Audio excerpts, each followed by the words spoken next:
hemos estado revisando algunos de los retos que va a recibir la próxima presidenta Claudia Sheinbaum, y uno de ellos es la situación en las finanzas públicas.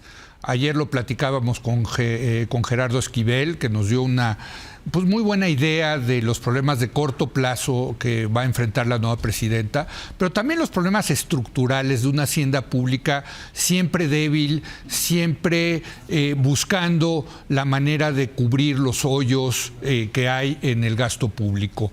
Hoy vamos a debatir con nuestros colaboradores del jueves precisamente este reto en materia fiscal de finanzas públicas de la nueva presidenta. Aquí en el estudio saludo a Luis de la Calle. Luis, muy buenas noches. Buenas noches. Buenas noches.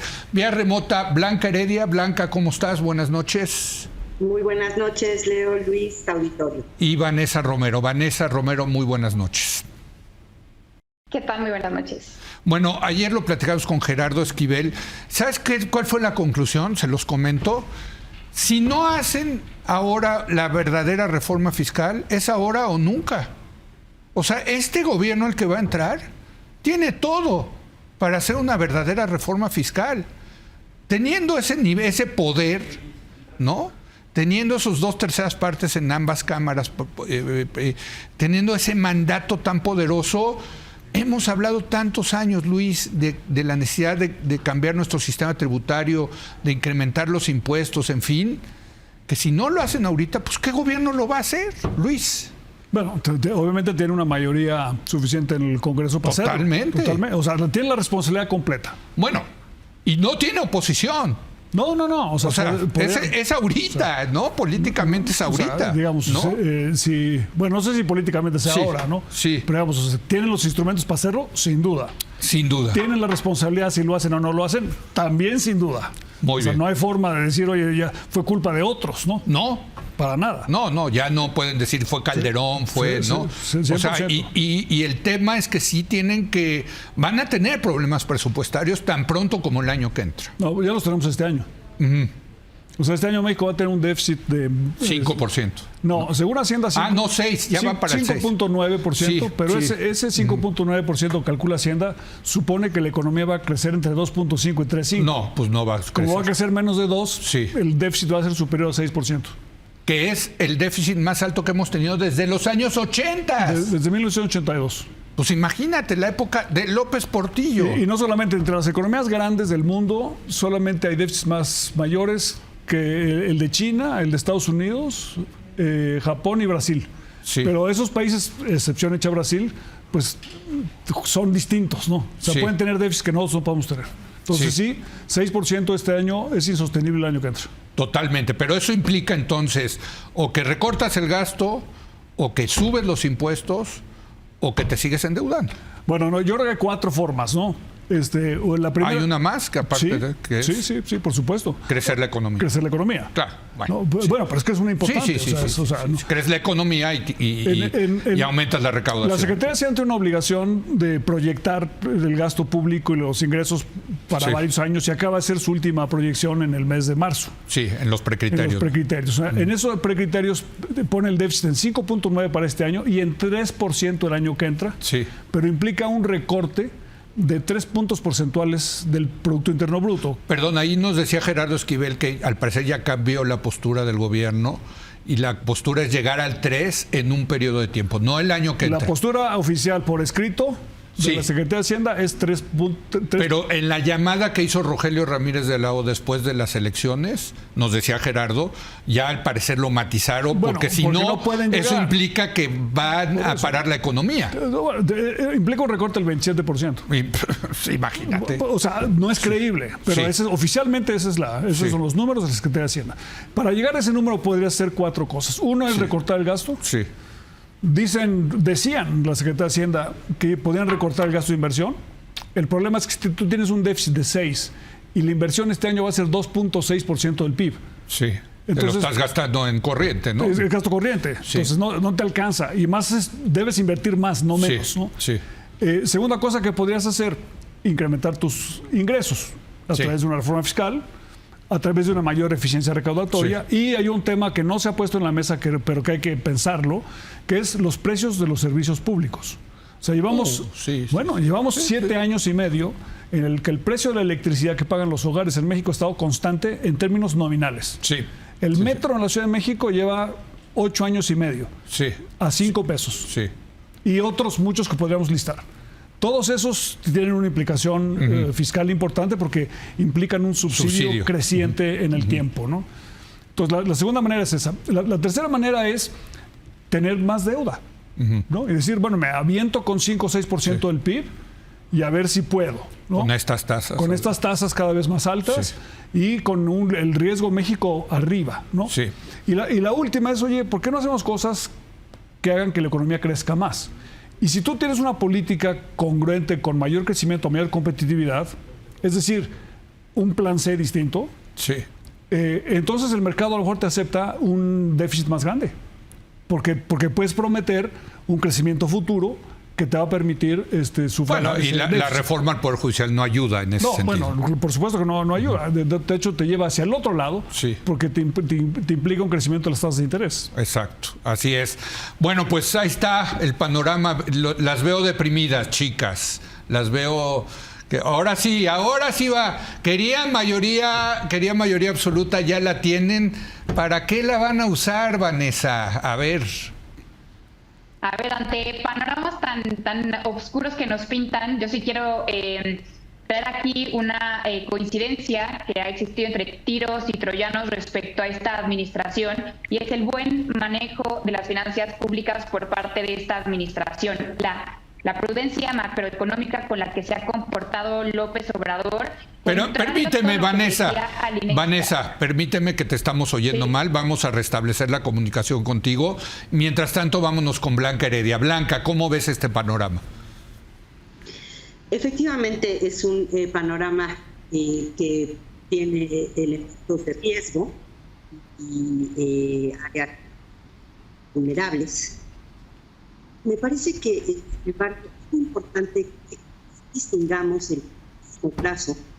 Estamos instalados, depende inmediato y mismo plazo de lo que puede ser la perspectiva hacia lo que entra o a mediano plazo. No tenemos en esta misma administración del presidente Andrés Manuel López Obrador otros momentos en donde ha habido volatilidad en el tipo de cambio, por ejemplo, en algunas variables, y eso generó un conjunto de pronósticos muy negros, muy negativos con respecto a cómo se iba a comportar la economía mexicana en su conjunto. Me parece que tenemos que tener simplemente cuidado con el hecho de que el presente inmediato suele permear y modular nuestra visión. En concreto, en lo que hace al déficit público, que sin duda es un tema importante y en donde en este momento, como ya bien señaló Luis de la Calle, pues tenemos un déficit superior al que habíamos tenido durante ya muchos años. Sí es importante, sin embargo, decir que de acuerdo a lo dicho y escrito por el secretario de Hacienda, es una situación excepcional que tiene que ver con que decidieron cubrir buena parte del costo de los grandes proyectos de infraestructura del presidente Andrés Manuel López Obrador este año, en la idea de no dejarle esa herencia de pagos pendientes a la virtual presidenta electa. Y en ese sentido, más allá de si será a lo largo de varios años o en el propio 25, como discutían ustedes hace un momento, yo me iría con lo que dicen los precriterios de política económica, que es lo que conocemos de manera oficial. La idea es que pudiera regresar ese déficit al 3% para el año que entra, puesto que ya no, este es un gasto que no es un gasto recurrente, ¿no? Como si yo decido adelantar el pago de un crédito de un coche que tengo y este año pues eso me implica un gasto extraordinario y pues sí me genera un déficit, pero una vez libere yo esa deuda, pues ya al año siguiente no tengo la misma situación. Muy bien. Si consideramos, por otro lado, que hay un conjunto de ofertas de este gobierno que ya nos venía planteando desde su condición como candidata la actual presidenta electa, Claudia Sheinbaum, y que además se complementaron con los anuncios del lunes de esta semana de Claudia Sheinbaum, en el sentido de que pues sí quiere impulsar y acordó eso con el presidente algunos cambios constitucionales, por ejemplo, el apoyo a las mujeres entre 60 y 64, los dos más importantes, bueno, vamos a ver, los tres más importantes con impacto financiero inmediato serían este y el de la beca universal que ya estableció en la Ciudad de México para los chicos y chicas, las niñas y niños de educación básica, primaria y secundaria, que en su campaña y en su programa de gobierno había puesto que sería gradual. Pues yo me imagino que dada la condición en la que están las finanzas públicas, pues sí o sí tendría que ser gradual, porque en este momento, más allá de que sí efectivamente este déficit tan alto que estamos viendo en 24 tiene que ver con un gasto extraordinario que no va a estar presente el año que entra, de todas maneras, pues sí, como tú bien apuntabas, Leo, y sabemos y conocemos todos, pues las finanzas públicas por el lado de ingresos, tanto tributarios como no tributarios, pero en particular tributarios, o sea, los que provienen de impuestos, pues no son todos los amplios que quisiéramos. Y en ese contexto, pues se vuelve difícil, aún si tuviéramos en esta previsión de un déficit que bajara al 3%, incrementar el compromiso de gasto que supondría pasar la pensión de adultos mayores a mujeres de 60 a 64, y aunque sea el comienzo de la beca universal para niños y niñas de primaria y secundaria, pues sí implicaría una tensión fuerte para las finanzas públicas. Muy bien. A mí me gusta porque tenemos una izquierda muy neoliberal en México, la verdad, que no le gusta subir los impuestos, yo feliz, ¿verdad? Pero insisto, si no es ahorita, pues ¿cuándo? ¿No? O sea, ahorita tienen todo el poder, ya tenemos a Vanessa de regreso. Vanessa, todavía no la tenemos a Vanessa, perdón. Digo, el presidente López Obrador siempre ha estado opuesto a incrementar impuestos, ¿no? Correcto. Desde que era jefe de gobierno en la Ciudad de México. Y yo le hice esa pregunta, por cierto, a Claudia en tercer grado, ¿van a subir los impuestos? Y me dijo, en principio no. Pero en principio quiere decir igual y sí, igual y no. Bueno, pero digamos, en la campaña el mensaje era no vamos a subir impuestos. No, exacto. Ese era el mensaje. Sí. Y se entiende, ¿no? Se entiende, pero tiene sus... No es responsable. Tiene sus bemoles, ¿no? Sí. Lo que tiene que pensar muy bien ella, yo creo, es la congruencia entre el programa para fomentar el crecimiento de la economía y la sustentabilidad de las finanzas públicas, ¿no? Sí. O sea, porque lo que mencionaba ahora Blanca Heredia, tú tienes una serie de propuestas en el Plan C. Sí. Yo creo que cada una de esas propuestas tiene que ser medida en su impacto fiscal para el presupuesto de cada año y claro. Actuarialmente, que implica actuarialmente para el país, y tienen que identificar para cada una de esas medidas los ingresos, de dónde van a venir y cómo vas a sufragar ese gasto. Además está en la ley que deben de hacer eso. Además está en la ley que tiene que hacer eso. Está, o sea, claro, la ley de responsabilidad hacendaria tienes tú que identificar. Que sustentar las fuentes, ¿no? Que van a permitir. Sí. Y bueno, y la otra es respetar el artículo 73 de la Constitución, que solo permite el endeudamiento para infraestructura. Sí, que eso ya lo violaron. Bueno, lo violaron cada año, pero este año mucho más, ¿no? Mucho más. Sí. Entonces, esta idea que se tiene de que el año que entra ya no va a haber Tren Maya y no vamos a gastar no es cierta, porque el gasto en inversión en este año va a ser 2.6% del PIB. Que es ya bajo de por sí. Que es muy bajo. El gobierno mexicano debería estar gastando 4.5% del PIB en infraestructura. Entonces, reducir el 2.6 a cero.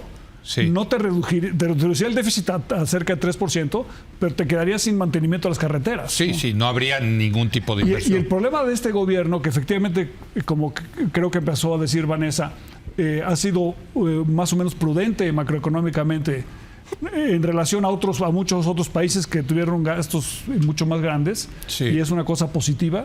En el sexto año, el gobierno tuvo un incremento muy importante en el gasto, ¿no? Y ese incremento muy importante en el gasto no va a ser fácil reducirlo. Y además hay otra cosa. Este gobierno que se ha querido vender como un gobierno austero, en realidad no lo ha sido. O sea, los niveles de gasto bajo el presidente López Obrador son los más altos de la historia. Han crecido. Ya el presupuesto anda en 9 billones. El presupuesto este año va a ser 27% del Producto Interno Bruto.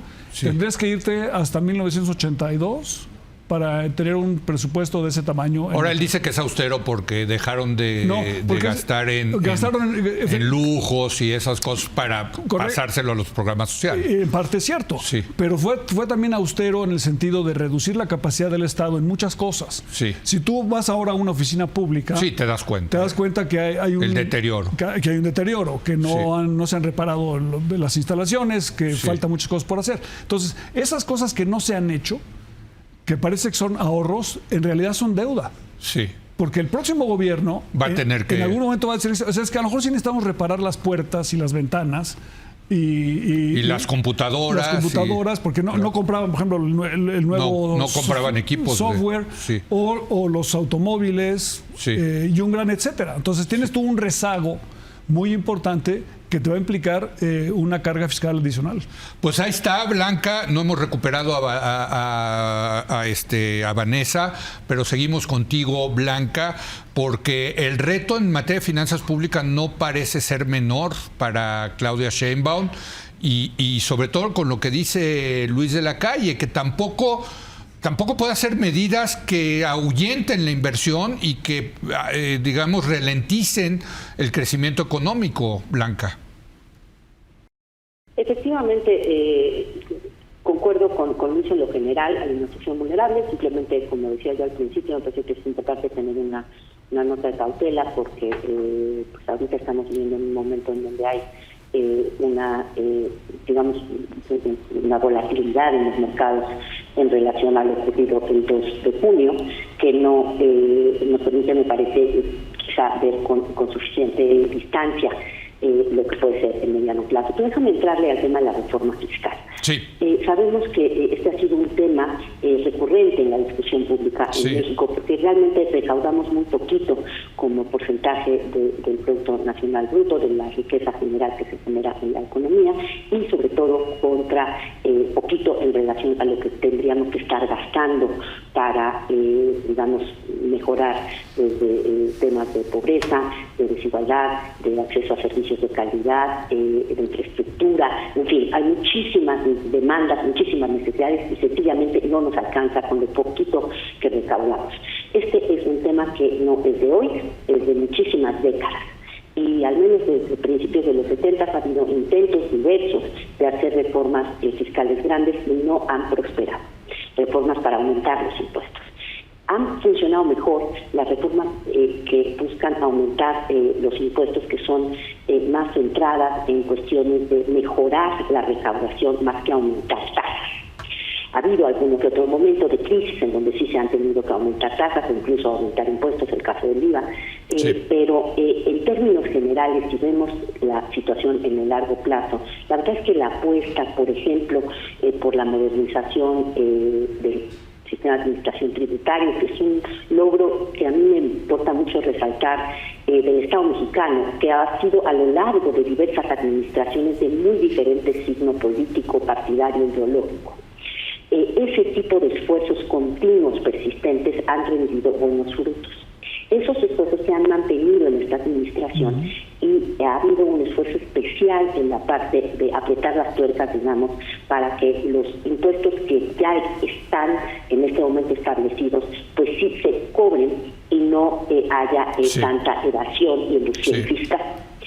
Lo que nos ha dicho la actual presidenta electa hacia adelante es que ella va a seguir buscando aumentar la recaudación, los ingresos del gobierno federal, buscando estas áreas de oportunidad de mejora en recaudación. Ha mencionado el caso especialmente de aduanas, pero hay muchas otras áreas. El tema de digitalización, donde tuvo un enorme éxito en la Ciudad de México, en general, digamos, en todo lo que tiene que ver con trámites, incluyendo cobro de impuestos, cobro y pago de impuestos, ¿sí? Me parece que por ahí hay una ventana de oportunidad. De todas maneras, efectivamente, sería conveniente una gran reforma fiscal.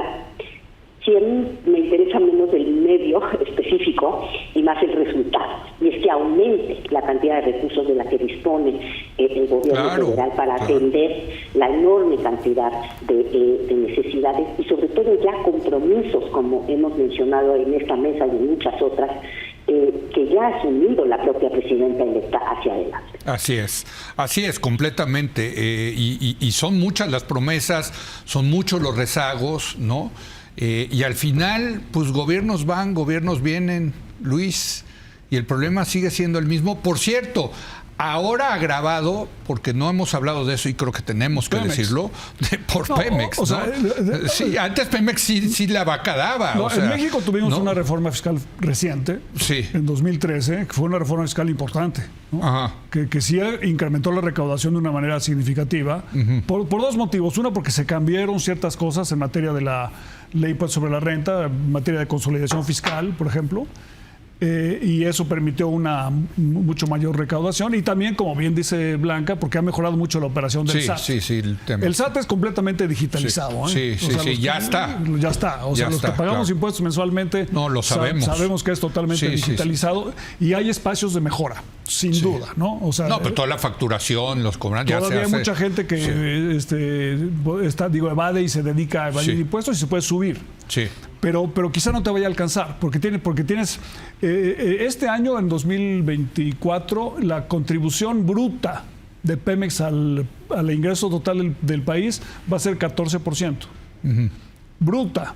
Si tú a eso le restas las contribuciones que hace el gobierno para capitalizar a Pemex o para amortizar su deuda, pues en términos netos a lo mejor estamos por ahí del 9-10%. O sea, sigue siendo negocio. No, bueno, sí, es negocio, pero digamos, hace unos años, Leo, Pemex representaba el 37% llegó de los a ser hasta el 40% de los ingresos del Estado. ¿no? Entonces, lo que ha sucedido, lo que ha sucedido en los últimos años y se aceleró en este sexenio. Se secó la vaca. Se secó esa vaca, pero creció mucho la otra. Sí. O sea, hubo un gran crecimiento de la recaudación del impuesto sobre la renta a personas físicas y personas morales. Y eso es resultado no solamente de que el SAT es más eficiente, que es una de las razones, sino que se están generando más recursos en la economía gracias al crecimiento de la capacidad de las empresas y el crecimiento de los salarios. Sí. Entonces, si tú dijeras, oye, ¿cómo le hago para tener un programa fiscal sustentable hacia adelante? Pues hacer crecer. Sigue promoviendo que crezca el mercado laboral, que se recupere el salario real, que tengas más empleos formales y permite que haya un mayor crecimiento de las empresas, porque de allí viene tu principal fuente de recaudación. O sea, es que el gobierno tiene que ver al sector privado como su gran socio. Bueno, el gobierno se da 30% de los utilidades del sector privado. Es el gran socio. Vamos a hacer más negocios y con más negocios me quedo yo con más dinero, gobierno, ¿no? Nunca en la historia de las finanzas públicas de México un presidente había dependido más del éxito del sector privado que el presidente Andrés Manuel López Obrador. Sí. Vamos a concluir un último comentario tuyo, Blanca Heredia.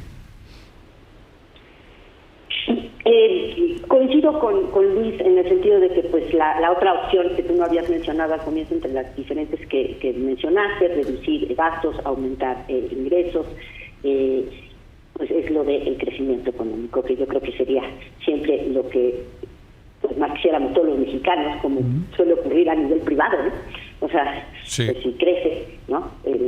La bolsa, pues hay más posibilidades de gastar, de desendeudarte, etcétera, etcétera. Eso sería lo ideal.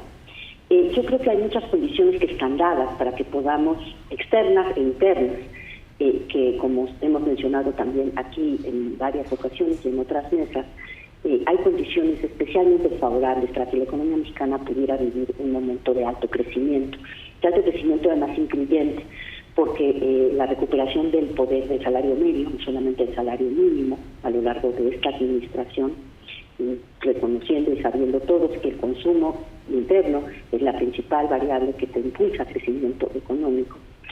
Junto la posible entrada del capital internacional y de capital nacional para aprovechar la cercanía con los Estados Unidos en el contexto del conflicto Estados Unidos-China, junto con un mercado interno más dinámico y más amplio, digamos, personas que tienen mayor capacidad de compra, auguraría buenas cosas. En ese sentido, me parece que sí tenemos que poner estos números del déficit en este momento del 5.9% para este año, previsto para este año, que en efecto es alto y bien nos decía el Luis, pues solo comparable de los principios de los 80 en ese sentido. Sí ocurre en una economía en la que la estructura de la economía es muy distinta. Y eso eso a mí me hace ser, pues, digamos, cautelosamente optimista con respecto a que podemos efectivamente aprovechar estas condiciones para impulsar un crecimiento dinámico e incluyente. Me parece que también es importante decir que la gestión, porque ¿qué tenemos para guiarnos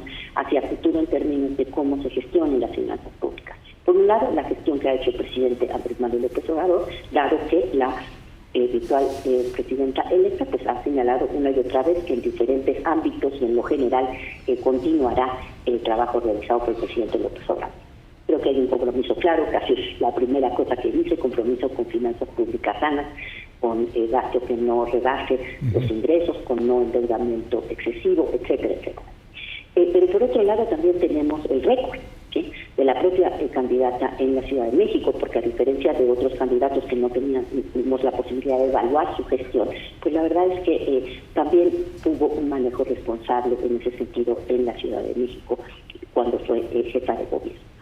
La combinación entre lo que yo percibo, sobre todo en finanzas públicas, como un shock de corto plazo que tiene que ver con la elevación muy importante del déficit por el gasto extraordinario que significa acabar de pagar las obras de infraestructura, junto con perspectivas relativamente, digamos, yo diría bastante favorables para un crecimiento fuerte, me hacen ser, insisto, cautelosamente optimistas. Muy bien. Ya tendremos oportunidad, yo creo que regresando de vacaciones, de hablar de qué tanto se está materializando, ¿no?, el nearshoring famoso. Las últimas cifras no son muy halagüeñas, que digamos, Luis, pero bueno, ya lo platicamos un día, ya pero lo platicamos, yo creo que ¿no?, es muy fuerte el nearshoring. Yo creo que es muy fuerte. No, yo también, el potencial es muy fuerte. El actual pero también ya. Ah, bueno, pero hijo, los últimos datos de inversión extranjera directa no, y 97% fueron de reinversión de utilidades, solo 3% de nueva inversión. La inversión extranjera directa es un número administrativo.